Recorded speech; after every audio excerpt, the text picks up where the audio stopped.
Good evening to you all. Assalamu alaikum. Vanakkam. Especially வந்து Introduction to Mental Health, Stanford College of Higher Education இந்த ஊர் conduct பண்ற ஒரு program free webinar உண்டு.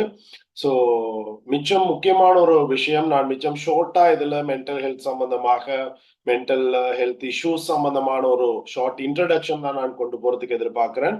காரணம் என்னன்னு சொன்னால், இன்னைக்கு எங்களோட சொசைட்டியை எடுத்துக்கொண்டா, சமூகத்தை எடுத்துக்கொண்டா, பெரும்பாலான சந்தர்ப்பத்துல உடல் ரீதியான நோய்கள் தொடர்பாக அவதானம் செலுத்துறது மிக கூடுதலா இருக்குது. ஆனால் உள ரீதியான நோய்கள் அல்லது நோய் அறிகுறிகள் தொடர்பான சரியான அறிவின்மை காரணமாக உள ரீதியான பிரச்சனைகள் வந்து அந்த பாதிப்பு அந்த மனிதனை மிக பாரிய அளவுல தாக்கி ஒரு பெரிய நோயாளியாக மாறினதுக்கு பின்னால்தான் அதற்கான உதவியை தேடக்கூடிய சந்தர்ப்பத்தை நாங்கள் காண்றோம்.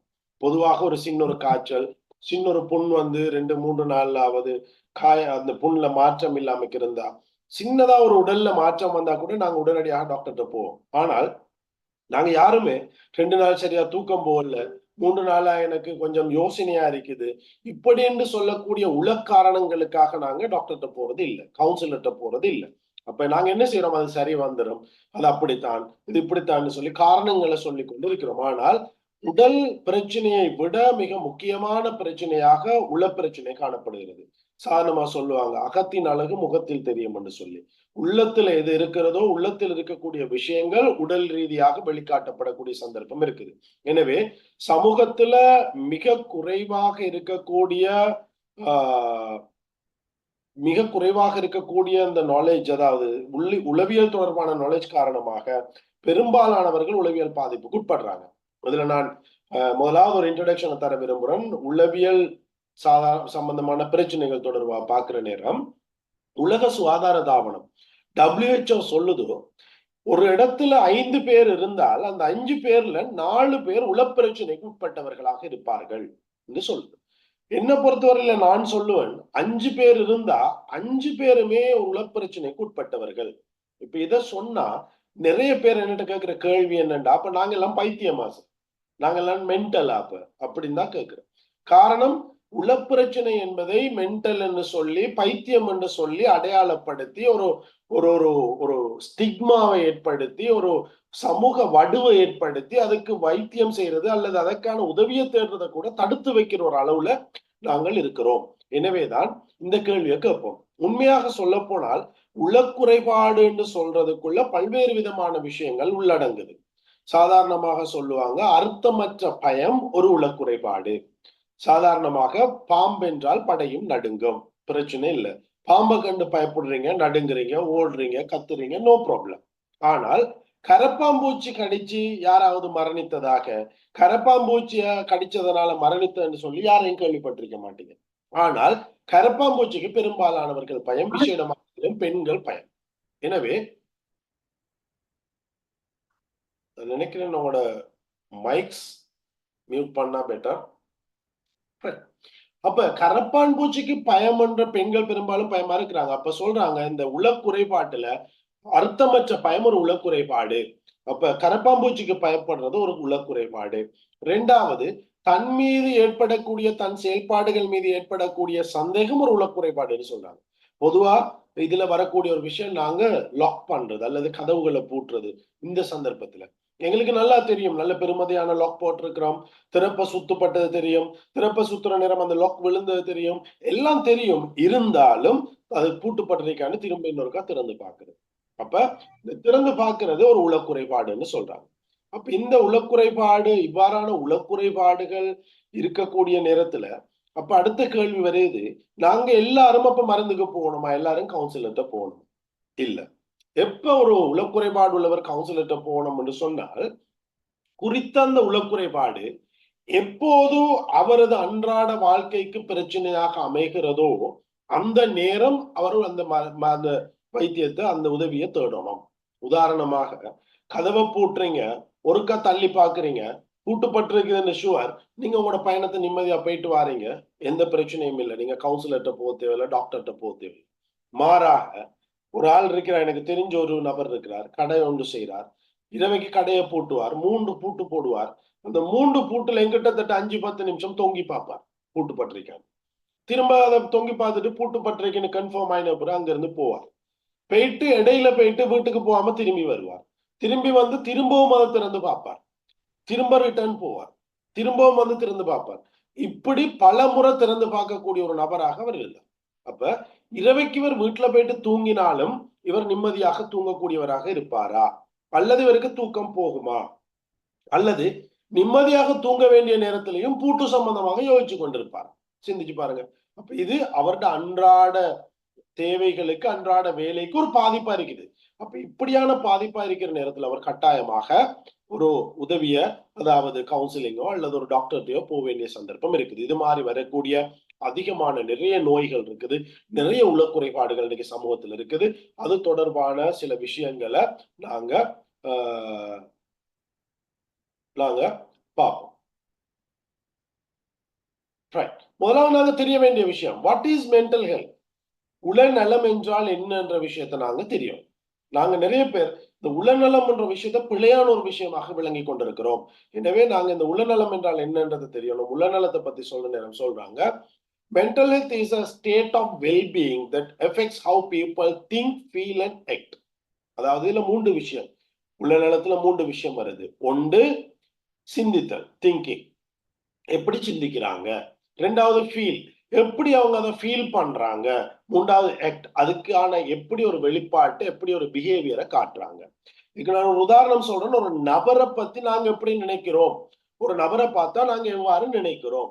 ரெண்டாவது அந்த நபரை பார்த்து அந்த நினைக்கிற நினைப்போட எங்களுக்குள்ள எப்படியான ஒரு ஃபீலிங் வருது. மூன்றாவது அந்த ஃபீலிங்க்கு எப்படி நாங்க ரியாக்ட் பண்றோம். இப்ப உதாரணமா எங்கட வாப்பா, அப்பா அல்லது தந்தை இருக்கிறார். அப்ப அவரை நாங்க அன்பா ஃபீல் பண்றோம். அவரை பத்தி ஒரு அன்பான நபராக, ஒரு பெருமையான விஷயமாக, அவர் எங்களை பாதுகாக்கக்கூடிய நபராக, எங்களுக்கு மிக முக்கியமான நபராக நாங்க கருதுகிறோம். அப்ப இது எங்கட திங்கிங். அவர் நல்ல ஒரு மனிதர், அவர் நல்ல ஒருவர் நாங்க யோசிக்கிறது எங்கட தாட்ஸ், திங்கிங். ரெண்டாவது, அப்படி நினைக்கிற நேரம் எங்களுக்குள்ள ஒரு அன்பு வருது, எங்களுக்குள்ள ஒரு சேஃப்ன்ற ஃபீலிங் வருது, எங்களுக்குள்ள ஒரு லவ்ன்ற ஃபீலிங் வருது, எங்களுக்குள்ள ஒரு கேரிங் என்ற ஃபீலிங் வருது. இது எங்களுக்குள்ள வரக்கூடிய ஃபீலிங். இப்ப இந்த ஃபீலிங் வெளிப்பாடாக நாங்க காணக்கூடிய விஷயம்தான் அடுத்த ஆக்ஷன். அப்ப அவங்களோட மிச்சம் நெருக்கமா இருப்போம்.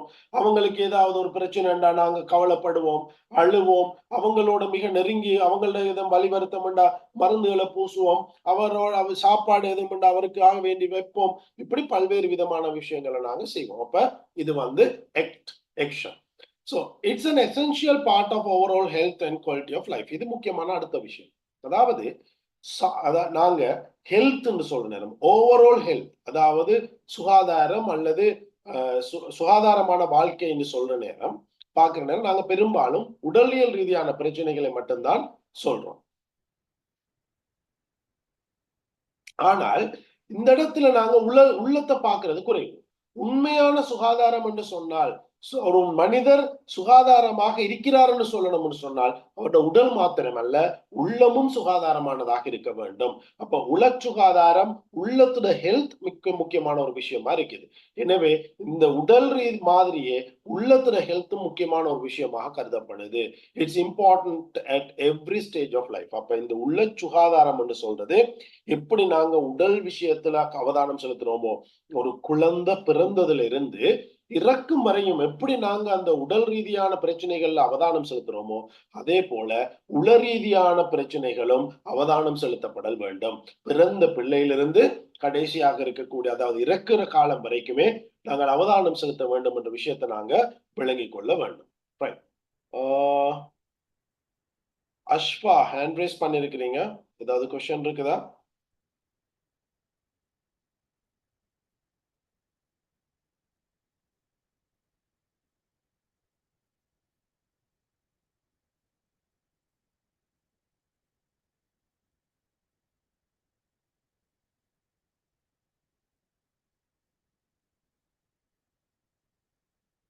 Right, okay. Right, sorry. So அப்ப உடலுக்கு எப்படி நாங்க முக்கியத்துவம் செலுத்துறோமோ, அதே போல உள்ளத்துக்கும் நாங்கள் முக்கியத்துவம் செலுத்துறது மிக முக்கியமான ஒரு விஷயமா இருக்குது. அப்ப சைக்காலஜி சம்பந்தமா படிக்கிற நேரம் நாங்க உள்ளத்தோட வேலை செய்யறதுக்கு, மனிதர்களோட உள்ளத்துக்குள்ள இருக்கக்கூடிய பிரச்சனைகள் எவ்வாறு உடல் ரீதியாக சைகைகளில் வெளிப்படுத்தப்படும் என்ற விஷயத்துல நாங்க மிக அவதானம் செலுத்த வேண்டிய ஒரு கட்டாயம் இருக்குது. எனவேதான் சாதாரணமா சொல்லுவாங்க, ஒரு மனிதனுடைய கம்யூனிகேஷன் 93% உடல் மொழியாலும் 7% மாத்திரம் வாய்மொழியாலும் வெளிப்படுத்தப்படும். எனவே சாதாரணமா கவுன்சிலிங் சொல்லக்குள்ள, உளவியல் சொல்லக்குள்ள கதைச்சு கொண்டிருக்கிறது, ஆற்றுப்படுத்துறது, அவருக்கு நாங்க புத்தி சொல்றது அல்லது நல்லதை சொல்றது, இப்படின்னு நிறைய எங்களுக்கு மிஸ்கன்செப்ஷன்ஸ் இருக்குது. ஆனால் உண்மையாக சொல்ற நேரத்துல அப்படியான ஒரு இன்ஃபுளுன்ஸ் எங்களால செய்ய இயலாது. சைக்காலஜிஸ்டா நாங்க செய்யக்கூடிய ஒரு கவுன்சிலரா நாங்க செய்யக்கூடிய வேலை பிரச்சனை, அவருடைய பிரச்சனைக்கு அவரே தீர்வு காணக்கூடியவராக அவரை மாற்றி அமைக்கிறதான் எங்களோட தொழிலாக இருக்குது, எங்களோட ஆக்கியூபேஷன், எங்களோட ப்ரொஃபஷனலாக இருக்குது. எனவே அதை செய்யணும்னு சொன்னால் இந்த உடல் மொழி தொடர்பாக நாங்க கற்றுக்கொள்ளணும், வாய்மொழி தொடர்பாக கற்றுக்கொள்ளணும், உடல் மொழிகள் ஒவ்வொன்றும் வெளிப்படுத்தக்கூடிய விடயங்கள் தொடர்பாக கற்றுக்கொள்ளணும், ஒவ்வொரு விஷயமும் எவ்வாறு மனிதன் கற்றுக்கொள்கிறான்ற விஷயம், இப்படி பல்தரப்பட்ட விடயங்களை ஒரு வைட் ரேஞ்ச்ல கற்றுக்கொண்டால் மாத்திரம்தான் நாங்க ஒரு சக்சஸ்ஃபுல்லான கவுன்சிலர் அல்லது சக்சஸ்ஃபுல்லான சைக்காலஜிஸ்டா வரக்கூடிய சந்தர்ப்பம் எங்களுக்கு இருக்குது. இப்போ பாருங்க, மென்டல் ஹெல்த்னு சொன்னா என்ன, அதுல என்ன உள்ளடங்காதுன்ற விஷயத்த இங்க தந்திருக்கிறாங்க. எனக்கு ஒரு நிமிஷம் தாங்க, இந்த இதுல கீறுறது கொஞ்சம் கஷ்டமா இருக்குது.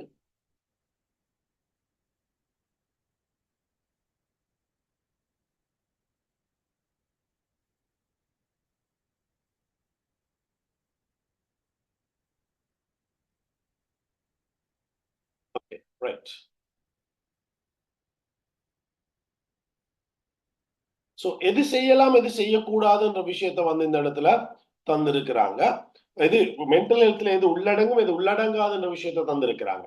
முதலாவது சொல்றாங்க, மென்டல் ஹெல்த் இஸ் ரியல், அது உண்மையானது, அது பொய்யானது அல்ல, அது வேறு விதமாக வரக்கூடியதல்ல. இதை ஏன் சொல்றாங்கன்னு சொன்னால், எங்கட சமூகத்திலையும் நிறைய மூட நம்பிக்கைகள் இருக்குது. பொதுவாக மென்டல் இல்னஸ் வார நேரம் அவங்க சொல்லுவாங்க, இது ஷைத்தாண்ட வேலை, அல்லது ஜின் வந்திருக்குது, வேற ஏதோ பேய் பார்த்திருக்குது, இப்படி நிறைய விஷயங்கள் ஒவ்வொன்றை சொல்லுவாங்க. ஆனால் மென்டல் இல்னஸ் சொல்றது, உள பிரச்சனைகள் சொல்றது உண்மையானது. என்ன சொல்றாங்க, சம்திங் எவ்ரி ஒன் ஹேஸ், உள்ளம் என்று சொல்றது எல்லாருக்கும் இருக்கிறது. தலை இருக்கிற எல்லாருக்கும் எப்படி தலைவலி வருமோ, உள்ளம் இருக்கிற எல்லாருக்கும் உள்ள பிரச்சனைகள் வரலாம். எனவேதான் நான் சொன்னேன், 5 பேர்ல 5 பேருக்கும் இருக்கும், ஏதோ ஒரு குறைபாடு இருக்கும். அதுக்காக எல்லாரும் மென்டல் என்ற அர்த்தம் இல்லை, எல்லாரும் பைத்தியம் என்று சொல்ல இயலாது. உள்ள குறைபாடுன்றதும் மென்டல், அதாவது டிசீஸ், அதாவது நோய்கள், உள்ள நோய்கள்ன்றதும் வித்தியாசமானது. உள்ள குறைபாடுகள் உள்ள எல்லாரும் மருந்துக்கு போக தேவையில்லை, கவுன்சிலர்கிட்ட போக தேவையில்லை, டாக்டர்கிட்ட போக தேவையில்லை. மாறாக எப்போது அது வாழ்க்கைக்கு பிரச்சனையா அமைதோ அன்றைக்கு தான் போகணும்ன்றத பார்த்தோம். எனவேதான் சொல்றாங்க, இது எல்லாருக்கும் வரக்கூடியது, எல்லாருக்கும் இருக்கிறது. சம்திங் எவ்ரி ஒன் ஹேஸ், எல்லாருக்கும் உள்ளம் இருக்குது, எல்லாருக்கும் உள்ள குறைபாடு வரலாம் என்ற விஷயத்தை நாங்க ஏற்றுக்கொள்ள வேண்டும். அடுத்து சொல்றாங்க, intrinsically linked to probably inseparable from physical health. இது வந்து மொத்தமாக உடல் பிரச்சனைகளிலிருந்து வேறுபடுத்தப்படக்கூடியது, உடல் பிரச்சனையிலிருந்து ஃபுல்லாவே வேறுபடுத்தப்படக்கூடியது. உள்ளம் என்றது வேறுபட்ட ஒரு உறுப்பாக, வேறொரு விடயமாக இருக்கிறது. இம்பார்ட்டன்ட் ஃபார் ஆல், எல்லாருக்கும் முக்கியத்துவமானது. உள்ள பிரச்சனை எனக்கு வராது, நான் நல்ல ஹெல்தியா தான் இருக்கிறேன், நான் இப்படி இருக்கிறேன், அப்படி சொல்றாக்கள் இருக்கிறாங்க, எனக்கும் இப்படி உள்ள பிரச்சனை வரும், இப்படி இல்லை. யாருக்கும் உள்ள பிரச்சனை எச்சந்தர்ப்பத்திலும் வரலாம். உள்ளத்தில் இருக்கிற ஏதாவது ஒரு குறைபாட்டு பக்கம் பிரச்சனை ஏற்படுத்தப்படும் போதோ நிச்சயமாக உள்ள குறைபாடுகள் வரலாம். எனவே எல்லாருக்கும் வரும். Something that needs care. எல்லாரும் இது தொடர்பான அறிவை பெற்றிருக்க வேண்டும். இது தொடர்பான அறிவை பெற்றுக்கொண்டு உள்ள பிரச்சனை ஏற்படும் ஆரம்பத்திலேயே, ஆரம்ப கட்டத்திலேயே பிரச்சனை உணரப்படும் போது நிச்சயமாக அதற்கான உதவியை நாங்கள் தேட வேண்டும். எனவே அந்த உதவியை தேடுறது மிக முக்கியமான விஷயமா இருக்குது.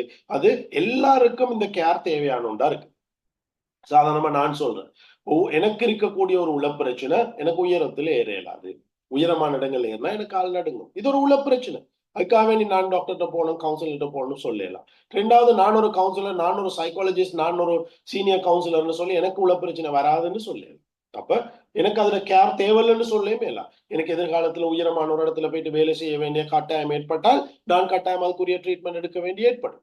அப்ப அந்த நேரத்துல நான் என்ன கேர் பண்ண வேண்டும், அது அளவுக்கு அதிகமாக போனா, சாதாரணமாக நகத்தால நோண்டக்கூடியதை நகத்தால நோண்டக்கூடிய முறையிலையும், அதை கோடாரியால வெற்ற அளவுக்கு வளர விடாமலும் நாங்க பார்த்து கொள்ள வேண்டும். அடுத்து சொல்றாங்க, part of human, part of being human. ஒரு மனிதன் ஒரு பகுதி தான் உள்ளம், மனிதன் பகுதி உள்ளம். அப்ப உடல் எப்படி இருக்குதோ அதே மாதிரி உள்ளம் ஒரு பகுதின்றது நாங்க ஏற்றுக்கொள்ள வேணும். It's complicated. இது இலகுவான ஒரு விஷயம் இல்ல, காம்ப்ளிகேட்டட். குரங்கு போல மரத்துக்கு மரம் தாவக்கூடியது. நீங்க உட்கார்ந்து இருக்கிற சேர்ல இருந்து இந்த உலகத்தை சுத்தி வந்துடலாம். அந்த அளவுக்கு ஒரு காம்ப்ளிகேட்டடான ஒரு ஸ்ட்ரக்சராக, காம்ப்ளிகேட்டடான ஒரு சாஃப்ட் ஒரு ஒரு செயற்பாட்டை கொண்ட ஒரு உறுப்பாகத்தான் இந்த உள்ளம் காணப்படுகிறது. பிளக்சுவேட்ஸ், அது பிளக்சுவேட் ஆகும், மேல கீழே போகும். இது ஒரு நேரம் சந்தோஷமாக இருப்போம், இன்னொரு நேரம் துக்கமாக இருப்போம், இன்னொரு நேரத்துல அதிர்ச்சியாக இருப்போம், இன்னொரு நேரத்துல கோபமாக இருப்போம். சாரி. அப்ப உள்ளம் பிளக்சுவேட் ஆகும். Something we need to look after. உள்ளத்தை நாங்க கட்டாயமாக பார்க்க வேணும், உள்ளத்தை நாங்க கவனிக்க வேணும், உள்ளம் தொடர்பாக அவதானம் செலுத்தணும். உடல் தொடர்பாக மட்டுமில்ல, உடல் நோய்கள் தொடர்பாக மட்டுமல்ல, உடல் குறைபாடுகள் தொடர்பாக மட்டுமல்ல, ஊட்டச்சத்து குறைபாடுகள் மட்டுமல்ல, நாங்க இந்த உளக்குறைபாடு தொடர்பாகவும் கட்டாயமாக பார்க்கணும், எங்களோட அவதானத்தை செலுத்த வேண்டும். இம்பார்ட்டன்ட், இது முக்கியமான ஒரு விஷயமா இருக்குன்றத சொல்றாங்க. அதே போல இசன்ட்னு சொல்றாங்க, இல்லாமல் இருக்க வேண்டிய விஷயங்கள், உள பிரச்சனை தொடர்பாக இல்லாத இருக்க வேண்டிய விஷயங்கள். ஷேம்ஃபுல், வெட்கப்படுறது. எனக்கு இருக்கிற உள்ள பிரச்சனையை நான் எப்படி போயிட்டு சொல்றேன், நான் இன்னொரு ஆளோட எப்படி கதைக்கிறேன், இதை வெளிப்படுத்தி நான் என்ன பைத்தியம் என்று சொல்லுவாங்களா, என்ன சமூகம் தூர தள்ளிடுமா, சமூகம் ஒதுக்கி விடுமான் எல்லாம் வெட்கப்பட்டு ஷேம்ஃபுல்லா இருக்கிறது இன்னும் எங்களோட உள்ள பிரச்சனையின் ஆழத்தை கூட்டக்கூடியதாக இருக்கும். Sign of weakness. நாங்க நினைக்கிறேன் என்னது இது, என்ன வீக்னஸா இருக்கும், என்ன உள்ளது எனக்கு நான் வீக்கா இருக்கிறதால என்ன உள்ளம் இப்படி இருக்குது, நான் யோசிக்கிற முறை வீக்கா இருக்குது. இல்ல, எவ்வளவு ஸ்ட்ராங்கா இருக்கக்கூடியவருக்கும் உள்ள பிரச்சனைகள் ஏற்படலாம். எனக்கு தெரிந்த மிக பிரசித்தமான அரசியல்வாதிகள் இருக்கிறாங்க, அவங்களுக்கு சோசியல் போபியா, ஸ்டேஜ் போபியா, மேடையில் ஏறி பேச இயலாது பயம். அவங்க மேடைக்கு ஏறும் டேப்லெட் போட்டுட்டு தான் ஏறுவாங்க. எனவே அவங்க பிரசித்தமான அரசியல்வாதிகள், யாருன்னு தெரிஞ்சா நீங்க புதுனப்படுவீங்க. ஆனால் அவ்வளவு பிரசித்தமா இருந்தாலும் அவங்களுக்கு உள குறைபாடு இருக்கிறது, உள பிரச்சனை இருக்கிறது. அதன் காரணத்தால டேப்லெட் போட அமையல. எனவே நாங்க இது ஒரு மனிதனோட வீக்னஸ் இல்ல, மாறாக இது ஒரு மனிதன் உடல் ஏற்படக்கூடிய மாற்றம், பிரச்சனை. All in your mind. நாங்க நினைக்கிற எல்லாமே இந்த மனசுதான், நான் நினைக்கிறதால தான் இப்படி, நான் யோசிக்கிறதால தான் இப்படி. இல்ல, மனசுக்கு மனசு கெப்பாசிட்டி டிஃபரெண்ட். எங்களோட ஒவ்வொருத்தோட உடல் கெப்பாசிட்டி டிஃபரெண்ட் மாதிரி உள்ளத்தோட மைண்ட் கெப்பாசிட்டி டிஃபரெண்ட். எனவே நாங்க இதை நினைச்சு கொள்ள கூடாது எங்களோட மனசு மட்டும்தான் காரணம் உண்டு. அது இல்லாம மனதோடு சம்பந்தப்பட்ட, உள்ளத்தோடு சம்பந்தப்பட்ட, மூளையோடு சம்பந்தப்பட்ட நிறைய கெமிக்கல்ஸ் இருக்குது.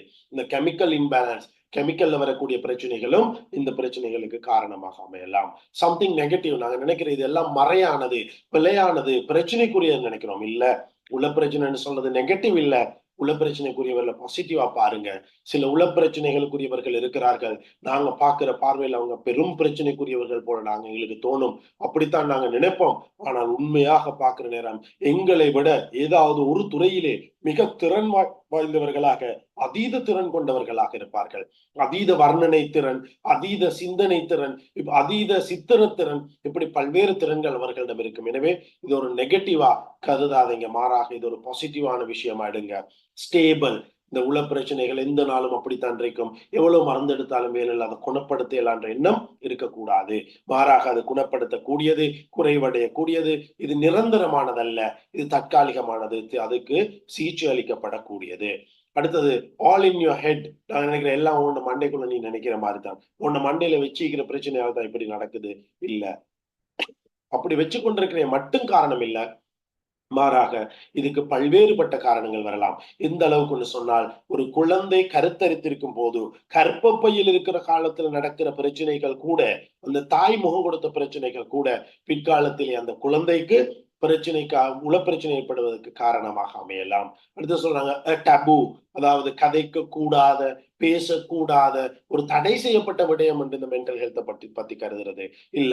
இது கட்டாயம் கதைக்கப்பட வேண்டிய, சமூகம் அறிவூட்டப்பட வேண்டிய, சமூகத்துக்கு சொல்லப்பட வேண்டிய ஒரு விடயமாக இருக்கிறது. இன்னைக்கு எங்களோட சமூகத்துல உளப்பிரச்சனைக்குரியவர்கள் அதிகமாக இருக்கிறார்கள். அந்த உளப்பிரச்சனைகளுடைய நோய் அறிகுறிகள் தெரியாத காரணத்தினால அவர்கள் வெளிவராம, அதற்கான சிகிச்சையை பெற்றுக் கொள்ளாம, அது மிக ஆழமாக போகும் வரையும் பார்த்து கொண்டிருக்கிற ஒரு சிச்சுவேஷன் இருக்குது. And interchangeable term with mental illness. அப்ப நல்லா ஞாபகம் வச்சுக்கொள்ளும். அதாவது மென்டல் இல்னஸ் நோய்கள் தொடர்பாக பார்க்கறதல்ல ஹெல்த் சொல்றது. மாறாக நோய் வருமுன் எப்படி காத்து கொள்றோம் என்றதும் ஹெல்த்துக்குள்ள அடங்கும் என்ற விஷயத்தை நாங்க அவதானத்துல வச்சு கொள்ளணும். கன்ஸ்டன்ட்லி ஃபீலிங் குட், அதாவது எந்த நேரத்திலையும் நாங்க நல்லா தான் இருக்கணும், நாங்க சந்தோஷமா தான் இருக்கணும், அல்லது நாங்க ஒரு நல்ல உள்ள நிலைமையில தான் இருப்போம்னு நினைச்சா அது பிழையானதாக இருக்கும். எங்களுடைய உள்ளங்கள் உள்ள நிலைமைகள் மாறுபடலாம், அதுல பிளக்சுவேஷன் ஏற்படலாம்ன்றத நாங்க விளங்கி கொள்ள வேண்டும். Something you can step out of, இதுல சில பிரச்சனைகள் இருக்குது, நீங்களாவே வெளியில வரலாம். மாறாக எல்லா பிரச்சனையை விட்டும் நீங்க தானாக வெளிவர முடியாதுன்ற விஷயத்தை நீங்க விளங்கிக் கொள்ளணும்.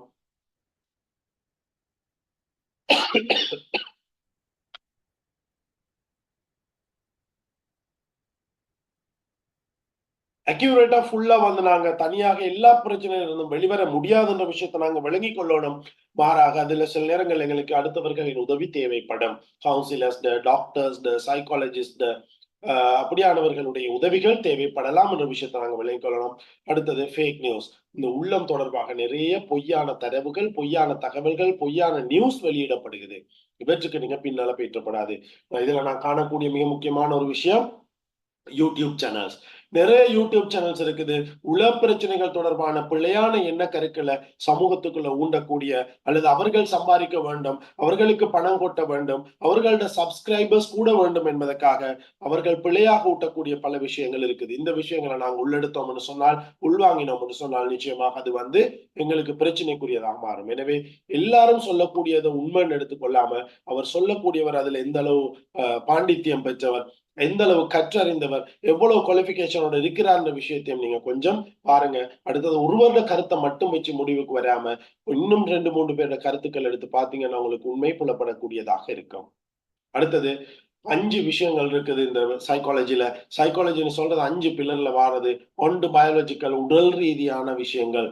இதுல கெமிக்கல், அடுத்தது நரம்பு தொகுதி, மூளை, இது தொடர்பான விஷயங்களை எல்லாம் நாங்க பார்க்கணும். 2வது காக்னிட்டிவ்னு சொல்றது, அதாவது ஒரு விஷயத்தை நாங்க எப்படி சிந்திக்கிறோம், எப்படி அந்த விஷயத்துக்கு அர்த்தம் சொல்றோம், நாங்க இதுக்கு முன்னால் எங்கட வாழ்க்கையில் எப்படியான அனுபவங்களை பெற்றிருக்கிறோம், அந்த அனுபவங்களை வைத்து இப்போது நடைபெறக்கூடிய சம்பவங்களை எவ்வாறு பார்க்கிறோம், இந்த விஷயங்களை தொடர்பான கற்கையை தான் நாங்க காக்னிட்டிவ் சம்பந்தமான விஷயம்னு சொல்லுவோம். ஏன்னா சைக்காலஜில காக்னிட்டிவ் ஒரு பகுதியாக இருக்குது. அடுத்தது டெவலப்மெண்டல், நாங்க பிறந்து, அதாவது எங்களுடைய மூளையின் வளர்ச்சி, மூளையின் விருத்தி, அந்த விருத்தி படிவங்கள் ஒவ்வொன்றிலும் நாங்கள் என்ன செய்ய வேண்டும், அந்த விருத்தி படிவங்கள் பூரணப்படுத்தப்பட்டதா அல்லது பூரணப்படுத்தப்படவில்லையா, விருத்தி படிவங்களில் என்ன பூரணப்படுத்தப்பட வேண்டும், அவை பூரணப்படுத்தப்படாவிட்டால் பிற்காலத்திலே எங்களுக்கு என்ன நடக்கும், அது எங்களது சிந்திக்கக்கூடிய முறையில், எங்களது உணர்வுகளில், எங்களது நடத்தையில் எவ்வாறு செல்வாக்கு செலுத்தும், இந்த எல்லா விஷயங்களையும் நாங்க படிக்கிறது இதுல ஒரு பகுதியா இருக்குது. அடுத்தது சோசியல் அண்ட் பர்சனாலிட்டி, ஒரு தனி நபர் அவரது பர்சனாலிட்டி, அவரது அட்டிடியூட்ஸ் எப்படி ஒரு ஆளோட மென்டல் ஹெல்த்ல தாக்கம் செலுத்துது, சமூகம், அந்த சமூகத்துல காணப்படக்கூடிய பழக்க வழக்கங்கள், ஒரு சமூகத்தின் நடைமுறைகள் எவ்வாறு ஒரு தனி மனிதன் வாழ்க்கையில செல்வாக்கு செலுத்துது, எவ்வாறு அவருடைய உளநலத்துல செல்வாக்கு செலுத்துன்றது படிக்கிறது, அது ஒரு பகுதியா இருக்குது. அடுத்தது மென்டல் அண்ட் பிசிக்கல் ஹெல்த், அதாவது சில நேரங்கள்ல உடல் ரீதியாக ஏற்படக்கூடிய சில பிரச்சனைகள், உடல் ரீதியாக எங்களுக்கு வரக்கூடிய சில அழுத்தங்கள் உடல் ரீதியான பிரச்சனைகளுக்குள்ள எங்களை கொண்டு போகலாம். எனவே அது எவ்வாறு வேலை செய்து, எவ்வாறான உடல் ரீதியான பிரச்சனைகள் உடல் ரீதியான பிரச்சனைக்கு வழிவகுக்கும் என்ற விஷயங்களை நாங்க தெரிஞ்சு கொள்ளணும். உதாரணமாக பார்க்கிற நேரம் தைராக்சின் ப்ராப்ளம், தைராக்சின்ல பிரச்சனை வரக்கூடியவர்களுக்கு, தைராக்சின் குறையக்கூடியவர்களுக்கு அதீதமாக டிப்ரெஷன் ஏற்படும் என்று சொல்லுவாங்க. அதாவது மன அழுத்தம் ஏற்படும், அவங்க அதிகம் கோவப்படக்கூடியவர்களாக இருப்பாங்க. அதே போல ஸ்ட்ரெஸ் ஆகக்கூடிய அல்லது டிப்ரெஷனுக்கு உட்படக்கூடிய சந்தர்ப்பம் சுகர் பேஷண்ட்ஸ், அதாவது ஹைப்பர் கிளைசீமியான்னு சொல்லக்கூடிய பிரச்சனை, சுகர்னு சொல்லுவோம் நாங்க சிம்பிளா, சீனி நோயின்னுவோம், அந்த பிரச்சனை இருக்கக்கூடியவர்களுக்கு இருக்கும். அதே மாதிரி உயர் குருதி அழுத்தம், ஹைப்பர் டென்ஷன் இருக்கிறவர்களுக்கும் இவ்வாறான மன அழுத்தம் இருக்கும். அது மாதிரியாக உடல் குறைபாடுகள் அல்லது உடல் நோய்கள் எவ்வாறு உள்ள பிரச்சனைகளில் தாக்கம் செலுத்துகிறது பார்க்கிறது அடுத்த பில்லர். எனவே இந்த 5 பில்லர்ஸ் மிக முக்கியம். நாங்க ஒரு சைக்காலஜிஸ்டாக, ஒரு கவுன்சிலராக, ஒரு சைக்காலஜி சம்பந்தமா தெரிஞ்ச ஆளாக இருக்கணும்னு சொன்னால் இந்த 5 விஷயங்களோட அடிப்படையாவது நாங்கள் கட்டாயமாக தெரிந்திருக்க வேண்டும். ஒரு மனிதன் ஒரு மனிதன் நடத்தையில, ஒரு மனிதன் தாட்ஸ்ல, சிந்தனையில, ஒரு மனிதன் உணர்வுகள்ல இந்த 5 விஷயங்களும் எவ்வாறு செல்வாக்கு செலுத்துகிறது, எவ்வாறு மாற்றங்களை உருவாக்குறது என்ற விஷயத்த நாங்க கட்டாயமாக பார்க்க வேண்டியவர்களா இருக்கிறோம். அதை பார்த்தா தான் அந்த சைக்காலஜில நாங்க ஒரு அறிவுள்ளவர்களாக நாங்க கருதலாம். நம்ம பாருங்க, பேசிக்ல இருக்கக்கூடிய சைக்காலஜிக்கல் தியரிஸ் நான் போட்டிருக்கிறேன். இது மிக முக்கியமான ஒரு தியரி அதாவது கண்டிஷனல் தியரி, கண்டிஷன் தியரி. இது பவுலோடு சொல்லக்கூடிய ஒரு தியரியா இருக்குது. அவர் என்ன செய்யறாருன்னு சொன்னால், ஒரு நாயை வளர்க்கிறார். அந்த நாயிட உமிழ்நீர் சுரப்ப அளக்கக்கூடிய ஒரு கருவி அவர் அந்த நாயிட வாயில ஃபிட் பண்ணி போட்டு அந்த நாய்க்கு உணவை காட்டி போட்டு அதுக்கு பின்னால அந்த உணவை கொடுக்கிறார். முதலாவது உணவை மட்டும் கொடுக்கிறார். அப்ப கொடுக்குற நேரம் அந்த நாய்க்கு உணவை காண்ற நேரத்துல உமிழ்நீர் சுரக்கிறத அவர் அளவிடுறார். நிறைய உமிழ்நீர் சுரக்குது. சாப்பாடு கொடுத்து முடிஞ்சதுக்கு பின்னால வேறு நேரங்கள்ல ஒரு மணியை வச்சு அவர் மணி அடிக்கிறார். அந்த மணிக்கு அந்த நாய் எந்த ரெஸ்பான்ஸும் காட்ட இல்லை. அதுக்கு உமிழ்நீர் சுரக்கையும் இல்லை, வேற எந்த ரெஸ்பான்ஸும் காட்டல. அதுக்கப்புறம் என்ன செய்யறாருன்னு சொன்னால், கொஞ்ச நாளைக்கு பிறகு இன்னொரு டெஸ்டிங் செய்யறார். முதலாவது பெல்ல அடிக்கிறார். பெல்ல அடிச்சு போட்டு அந்த நாய்க்கு சாப்பாட்டை கொடுக்கும். அப்ப பெல் அடிக்கிறார், சாப்பாடு கொடுக்கிறார். இப்ப அந்த உமிழ்நீர் சுரக்கிறத காட்டும். உமிழ்நீர் சாதாரணமாக சாப்பாட்டுக்கு சுரக்கிற மாதிரி காட்டுறார். இப்படி கொஞ்ச நாள் செஞ்சுட்டு வந்ததுக்கு பின்னால அதை நிறுத்தி போட்டு இப்ப அவதானிக்கிறார். பெல்ல மட்டும் அடிக்கிறார், சாப்பாடு கொடுக்கல. ஆனா பெல் அடிக்கிற சத்தம் கேட்கிற நேரம் எல்லாம் நாய்க்கு உமிழ்நீர் சுரக்குது. அப்ப பாருங்க, அந்த நாய் என்ன படிக்குது, எப்படி நடக்குது, கண்டிஷன். அதாவது சாதாரணமான ஒரு விஷயம்தான் உணவை கண்டா உமிழ்நீர் சுரக்குது. பெல் அடிச்சா உமிழ்நீர் சுரக்கும் என்று சொல்றது அசாதாரண விஷயம், அது சாதாரணம் இல்லை. ஆனால் அந்த பெல்ல அடிச்சு போட்டு நாங்க சாப்பாட்டை கொடுக்கிற நேரம் அந்த சாப்பாட்டுக்கும் பெல்லுக்கும் இடையிலான ஒரு தொடர்பு ஏற்படுத்தப்படுகிறது. எனவே அதுக்கு பின்னால சாப்பாட்டை கொடுக்காம பெல் அடிச்சாலும் அந்த நாய் படிச்சு கொள்ளுது என்னது, இந்த பெல் அடிச்சா எனக்கு சாப்பாடு வரும் என்ற எண்ணம் உள்ளத்துல வருது. அதனால உமிழ்நீர் சுரக்க ஆரம்பிக்குது. இது போல எங்களுடைய சமூகத்தில் இருக்கக்கூடிய நிறைய மூட நம்பிக்கைகள் இவ்வாறாக இந்த கண்டிஷனிங் தியரிக்குள்ள வந்த மூட நம்பிக்கைகள் தான். உதாரணமாக, வீட்டை விட்டு வெளியில போறீங்க, போற நேரம் ஒரு கருப்பு பூனை குறுக்க இருக்குது, நீங்க போன விஷயம் சரிவர இல்லை. இன்னொரு நாள் போறீங்க, போற நேரமும் அதே கருப்பு பூனை குறுக்க இருக்குது, நீங்க போன விஷயம் சரி வரல. இப்ப பாருங்க, கருப்பு பூனை குறுக்க இருக்கிறது ஒரு எதேச்சியான விஷயம் இருந்தாலும் அந்த தொடர்ச்சியாக அந்த கருப்பு பூனை குறுக்க இருக்கிற நேரம் சம்பவங்கள் சரியாக நடைபெறாத காரணத்தால என்ன முடிவுக்கு வரும், கருப்பு பூனை குறுக்க எடுத்தால் நாங்க போற விஷயம் நடக்காது. அப்ப இது கண்டிஷனல் தியரி. ஆனால் இன்னும் கொஞ்ச நாள் போற நேரம் பெல்ல மட்டும் தனியா அடிச்சு சாப்பாடு கொடுக்காம இருந்தோம்னு சொன்னால் நிச்சயமாக அதுக்கு பின்னால் அந்த பெல்லுக்கு காட்டுற ஸ்டிமுலண்ட் இல்லாம போகும். அப்ப அதே மாதிரி நாங்க திரும்ப அப்படி குறுக்கறுத்தும் போயிட்டு நல்ல விஷயங்கள் நடக்கும் போது அந்த மூட நம்பிக்கையை விட்டு நாங்கள் வெளிவரக்கூடியவர்களாக இருப்போம். எனக்கு செட் பாக்ஸ்ல சில கொஸ்டின்ஸ் வருது, ஒரு நிமிஷம். சார், மனம் என்பதுக்கு அக்யூரேட்டா ஏதாவது டெஃபினேஷன் கொடுக்கலாமா சார்? மனம்னு சொல்றதை பொறுத்த வரையில 2 விதமா நான் இதை கதைப்பேன். விஞ்ஞான ரீதியாக சொல்ற நேரத்துல மனம்னு சொல்றத மூளை நரம்பு தொகுதி என்ற மாதிரியான ஒரு டெஃபினேஷன் கொடுக்குறாங்க. ஆனால் இஸ்லாமிய ரீதியா பாக்குற நேரம் அது இன்னொரு டெபினேஷனை சொல்லுதோ, அது வேறொரு தசைப்பிண்டம் அல்லது வேறொரு விஷயம் என்றதை சொல்லுதோ. ஆனால் அண்மை காலத்துல செய்யப்பட்ட ஒரு சில ஆய்வுகள், இப்ப அந்த ஆய்வு நடந்து கொண்டிருக்குது இன்னமும் பிரசன்ட்லி. அந்த ஆய்வுகள் சொல்லுது, மூளையோ இதயமோ அல்ல மனம்னு சொல்றது. மனம்னு சொல்றது வேறொரு பகுதி, அது எங்க இருக்குதுன்றது தேடுற ஒரு ஆய்வு நடந்து கொண்டிருக்குதுன்றதுதான் உண்மையான நிலைமை இப்போ இருக்குது. ஆனா பொதுவாக லவ்ல விழுந்தாக்கள், காதல் செய்யக்கூடியவர்கள் பெரும்பாலானாக்கள் உள்ளம் என்று சொல்ற நேரம் இருதயத்தை சொல்றாங்க. எனவே இப்ப வரக்கூடிய புதிய விஷயங்கள் சொல்லுது, உள்ளம் என்று சொல்றது மூளையோ இருதயமோ அல்லாத இன்னொரு தசைப்பிண்டமாக இருக்குதுன்னு சொல்ற ஒரு ஒரு முடிவுக்கு வந்திருக்கிறாங்க. பட் அது எங்க இருக்குன்றதை தேடிக்கொண்டு இருக்கிறாங்க. மனம் என்றால் என்ன, இது இந்த கொஸ்டினுக்கு அக்யூரேட்டா டெஃபினேஷன் என்ன கொடுக்கலாம்? Right, okay. சோ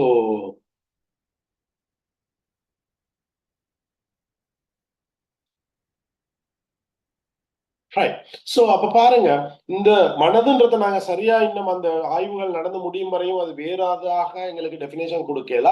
ஆனா இப்ப மனதுன்னு சொல்ற நேரத்தில் இருக்கிற டெபினேஷன் மூளைன்றதான் சயின்டிபிக்கான டெபினேஷன். ரிலீஜியஸ் டெபினேஷன் வேற.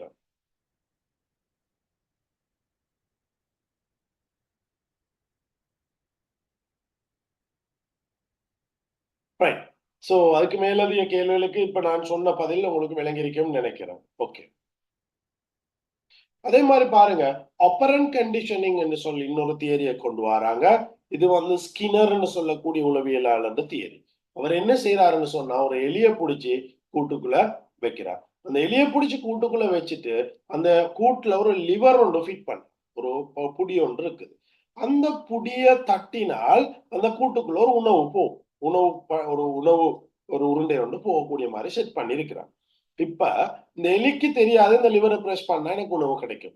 அப்ப முதலாவது என்ன நடக்குதுன்னு சொன்னால், அந்த லிவரை பிரஸ் பண்ண தெரியாது எலிக்கு. எலி கூட்டுல சுத்துக்கு ஓடுது, பசியில இருக்குது, அப்போ ஓடுது. ஓடி ஓடி ஓடி ஓடி போற நேரம் ஏதோ ஒரு வகையில தவறுதலாக அந்த லிவர் தட்டுப்படுது. தட்டுப்படுற நேரம் உணவு உருண்டை ஒன்று வருது. அந்த உணவு உருண்டையை எலி சாப்பிடுது. திரும்ப பசி வார நேரம் ஓடுதோ, எதேச்சையாக தட்டுப்படுற நேரம் அந்த உணவு உருண்டை வருது, சாப்பிடுது. இப்ப எலி என்ன செய்யுதுன்னு சொன்னால், எதேச்சையாக நடைபெற்ற ஒரு விடயத்தினூடாக இந்த லிவரை தட்டினால் எனக்கு உணவு கிடைக்கும்ன்றத தெரிஞ்சு கொண்டோ கற்றுக்கொண்டோ திரும்ப இப்ப பசிக்கிற நேரம் அங்கஞ்ச ஓட இல்ல, நேரா போயிட்டு அந்த லிவரை தட்டி உணவை பெற்றுக்கொள்ளுது. இதை சொல்றது ஆப்பரண்ட் கண்டிஷன். இப்ப இன்னொரு வேலை செய்தாரு. அந்த லிவரை தொடுற நேரத்துல ஒரு சிவப்பு நிற வெளிச்சத்தோட அதீதமான சத்தத்தை எழுப்ப வைக்கிறார். அப்ப இப்ப கொஞ்ச நாள் எலி பழகிட்டுது. இப்ப லிவரை தட்டி சாப்பிடுது. இப்ப என்ன செய்யறாருன்னு சொன்னால், அது பின்னால லிவரை தட்டினா ஒரு பயங்கர சத்தத்தை எழுப்புறதுக்கான ஏற்பாடு செய்யும். இப்ப இந்த சத்தம் எழுப்பப்பட்ட நேரம் அந்த லிவர்கிட்ட போறத எலி தவிர்த்து கொள்ளுது. இது சொல்றது ஆப்பரண்ட் கண்டிஷன். பிள்ளைகளுக்கு நாங்க பனிஷ்மெண்ட் கொடுக்கறது, ரீஎன்ஃபோர்ஸ்மெண்ட் கொடுக்கறது, இதெல்லாம் வந்து இந்த தியரிக்குள்ள வாரது. அதாவது பிழைகள் செய்யும் போது அடிச்சா அல்லது வேற பனிஷ்மெண்ட் கொடுத்தா அந்த பிள்ளை செய்யாமல் இருக்கிறது, நல்லது செய்யும் போது அதுக்கு பரிசீலனை கொடுத்து அவங்கள ஊக்குவிக்கிறது, அதன் மூலமாக அவங்களோட ஆர்வம் கூடுறது. அதான் இந்த விஷயம் வந்து இந்த தியரியிலிருந்து வந்ததாக இருக்குது. எனவே இந்த இந்த தியரியோட அடிப்படை தான் அந்த ரிவார்ட் அண்ட் பனிஷ்மெண்ட் சொல்லக்கூடிய விடயமாக இருக்குது. அப்ப இதுவும் ஒரு முக்கியமான தியரி. அடுத்த தியரி சிக்மண்ட் ஃப்ரைடுடைய முக்கியமான 2 தியரியை நான் ஒன்றா கனெக்ட் பண்ணி போட்டிருக்கிறேன். அவர் சொல்லக்கூடிய அதாவது சைக்கோ அனலிட்டிக் தியரின்னு சொல்றது.